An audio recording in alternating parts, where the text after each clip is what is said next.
नमस्कार. स्वरूप छंदकलामध्ये तुमचं खूप खूप स्वागत. या चॅनेलवर पहिल्यांदाच जर व्हिडिओ बघत असाल तर बाकीचे सुद्धा व्हिडिओज बघून घ्या, तुम्हाला नक्की आवडतील. हे आहेत आंब्याचे पराठे. आपल्याला सगळ्यांनाच नुसता आंबा खायलाही आवडतो आणि आंब्याचे वेगवेगळे पदार्थ सुद्धा आवडतात. आणि म्हणूनच बाजारात जोपर्यंत आंबे मिळतायत तोपर्यंत आपण वेगवेगळे पदार्थ करून खातो. असाच हा वेगळा पदार्थ म्हणजे आंब्याचा पराठा.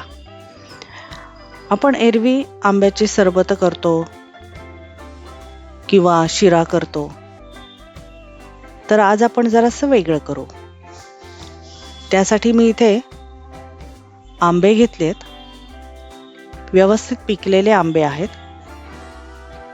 आणि याचा आपल्याला गर काढून घ्यायचा आहे.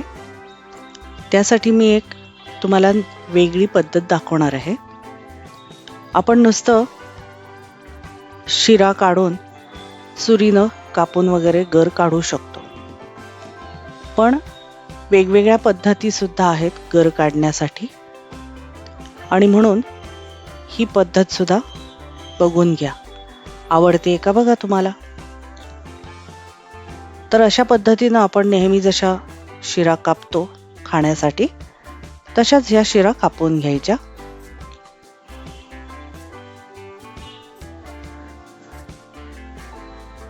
बाठेच्या बाजूला सुद्धा दोन्ही बाजूच्या ज्या बारीक शिरा आहेत, म्हणजे साल जिथे शिल्लक राहतं त्या ठिकाणच्या पण आपण शिरा कापून घ्यायच्या.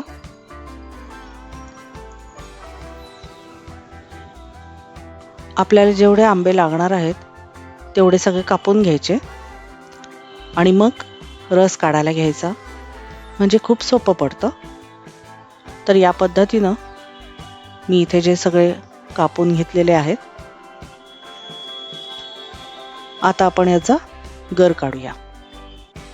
वेगवेगळ्या पद्धती वापरून जेव्हा आपण काही गोष्टी करतो तेव्हा आपल्याला लक्षात येतं की कुठली गोष्ट योग्य आहे, कुठली गोष्ट आपण सफाईदार करू शकतो, कुठल्या पद्धतीनं करणं सोपं पडतं किंवा कमीत कमी वेळामध्ये खूप छान काम करता येतं. तर तसंच ही पण एकदा या पद्धतीनं गर काढून बघा. तुम्हाला आवडलं तर याच पद्धतीनं मग काढता येईल रस. नाहीतर मी दुसऱ्या व्हिडिओमध्ये तळणीसाठी आपण जो झारा वापरतो त्या झाऱ्यावर सुद्धा कसा रस काढता येईल ते दाखवलेलं आहे. आता ही चाळण जी आहे ती आपण पुरण गाळण्यासाठी वापरतो, तर तसंच त्याच चाळणीवर मी इथे ह्या शिरांचा गर काढून घेतेय. या चाळणीचा उपयोग खूप छान होतो अशासाठी की सालावरचं पूर्ण गर निघून आलेलं आहे. आता हे बघा, साल एकदम क्लीन झालेला आहे, सगळा गर निघालेला आहे. आणि हा चाळणी बारीक असल्यामुळे साहजिकच आहे खाली भांड्यामध्ये जो गर पडतोय तो एकदम सॉफ्ट होऊन पडतो आहे. म्हणजे त्याच्यामध्ये दुसऱ्या मोठ्या फोडी नाही आहेत, कुठल्याही प्रकारची गुठळी नाही आहे की आपल्याला नंतर ती बारीक करावी लागेल, असं काहीच नाही आहे. कारण आपल्याला इथे पराठे करायचे, त्यामुळे लाटताना वगैरे मध्ये अडकू नये म्हणून आपल्याला हा गर एकदम सॉफ्ट करून घ्यायचा आहे. मिक्सरला लावायची तशी काही गरज नाही आहे, कारण हा पुरेसा आहे रस आपल्याला अशा पद्धतीनं काढलेला. आता ही बाट आहे, मी ही शीर न कापता बाट त्याच्यावर धरली आहे, पण ही साल जी आहे ती आपल्याला या पद्धतीनं घासूनच घ्यायची आहे, जेणेकरून त्याचा सगळा गर निघून येईल. तर ही फोड कापून सुद्धा आपण करू शकतो किंवा या पद्धतीनं साल बाहेर काढून क्लीन करून घेता येईल आणि नंतर बाठीचा रस आपण काढू शकतो. बाठीचा रस काढत असताना आपण तो नेहमी जशी बाट पिळतो त्या पद्धतीनं सुद्धा आपण तो गर काढू शकतो आणि चाळणीवर घासून सुद्धा करू शकतो.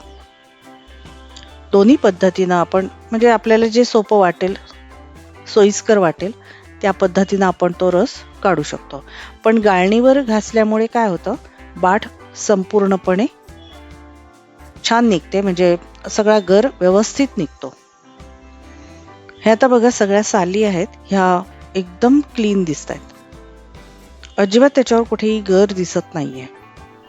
या पद्धतीनं आपण जास्तीत जास्त गर काढू शकतो. आणि जो खाली गाळलेला आलेला आहे, चाळणीतून पडलेला जो गर आहे तो सुद्धा एकदम सॉफ्ट आहे, आपल्याला हवा तसा. खरंच खूप पद्धत छान आहे. प्रॅक्टिस केल्यानंतर आपल्याला ही नेहमीसाठी वापरायला सुद्धा पद्धत आवडेल. इतकी सोपी आहे आणि छान आहे पद्धत. तर या पद्धतीनं आता हा मी गर काढलेला आहे. आता आपण पुढची तयारी करू. तर याच्यामध्ये थोडी साखर घातली आहे. आंबा किती गोड आहे, आंबट आहे ते बघायचं आणि त्याप्रमाणे साखर वापरायची. साखरचं प्रमाण कमी जास्त आपण घेऊ शकतो आपल्या आवडीनुसार. ही थोडीशी या पद्धतीनं ढवळून घ्यायचं म्हणजे साखर विरघळेल, म्हणजे पोळीमध्ये आपल्याला मध्ये मध्ये साखर नाही लागणार. खूप जास्तही काही करायची गरज नाही, कारण थोड्या वेळानं ती विरघळणारच आहे. तर आता हे बघा साखर विरघळून घेतलीये. आता यामध्ये जेवढं बसेल तेवढं पीठ घालूया.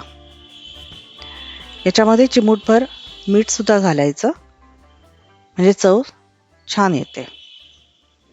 तर आता यामध्ये मावेल तेवढं पीठ घालायचं. पीठ म्हणजे आपण गव्हाचं पीठ जे वापरतो पोळीसाठी, पराठ्यासाठी, तेच घेतलेलं आहे. कुठल्याही प्रकारचं या पिठामध्ये मिक्स केलेलं नाहीये.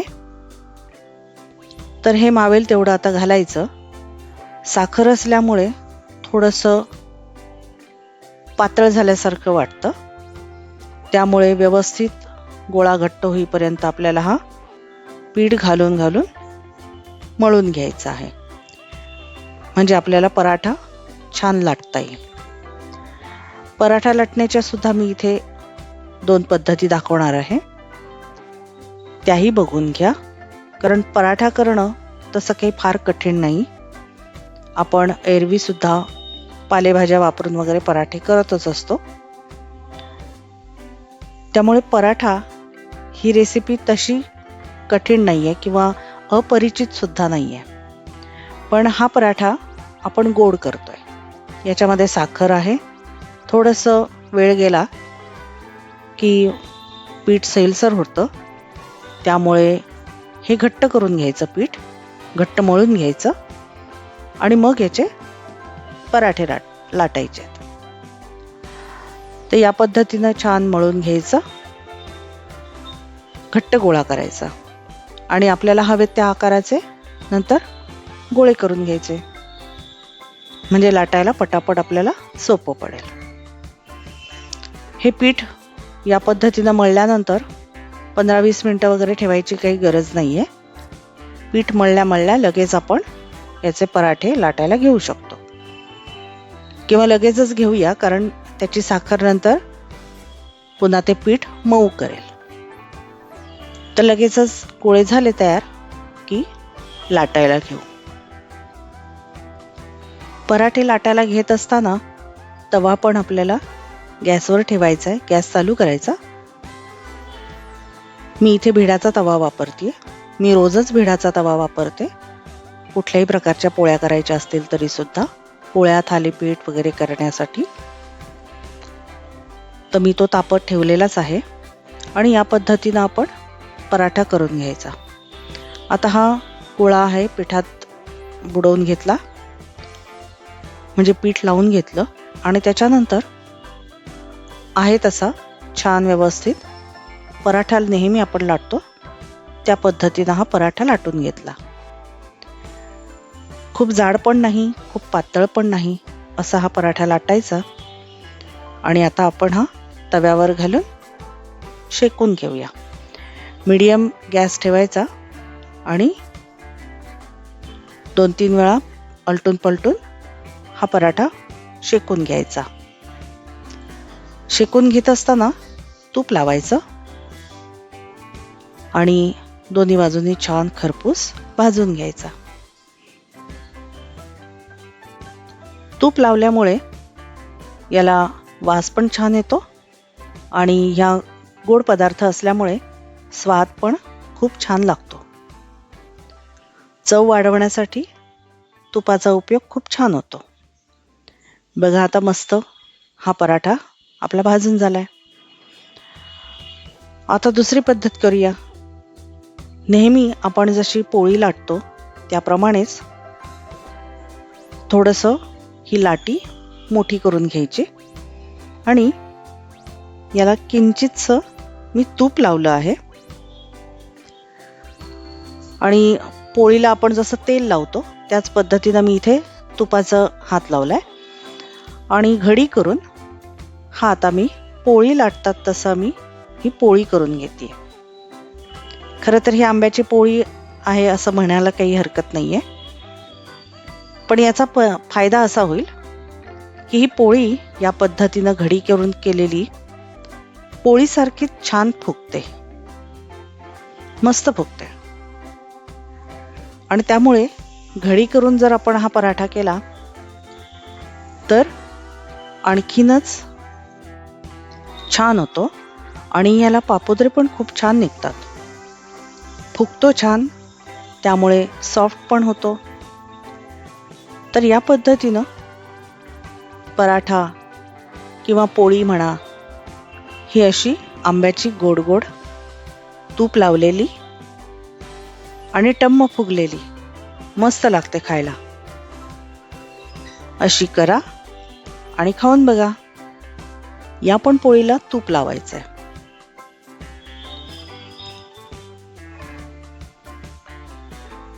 ही फुगलेली बघा कशी छान दिसतीये. दोन्ही बाजूने आपण जेव्हा शेकून घेतो तेव्हा हळूहळू ती फुगायला लागते. दिसायलाही छान दिसते आणि मऊ मऊ गोड पोळी मस्त लागते.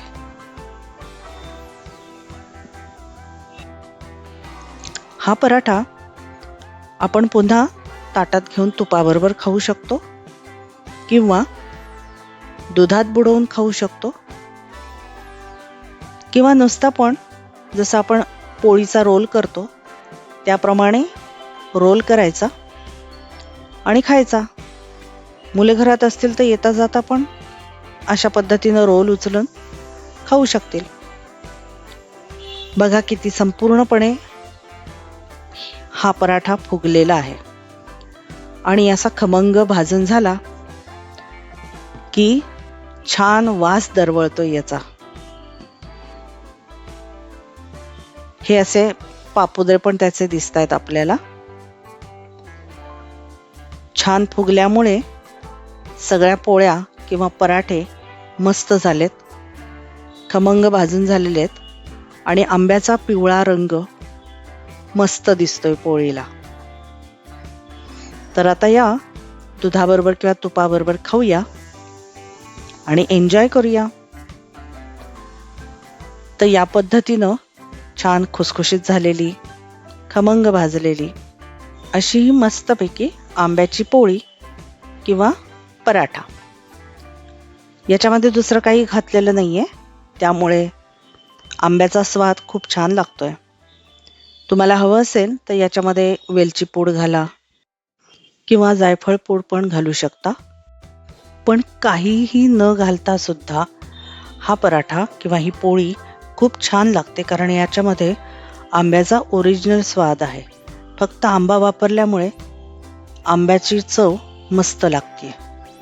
तुम्हाला हा प्रकार आवडला असेल आणि दोन ज्या पद्धती दाखवल्या, म्हणजे दुसरी घडी केल्याची पद्धत दाखवली, तुम्हाला ही आवडलं असेल तर या व्हिडिओला लाईक नक्की करा आणि चॅनेलला सबस्क्राईब करून ठेवा म्हणजे वेगवेगळ्या विषयांवरील जे व्हिडिओ येत असतात त्याचं नोटिफिकेशन पटकन तुम्हाला मिळेल आणि तुम्हाला बघता येईल.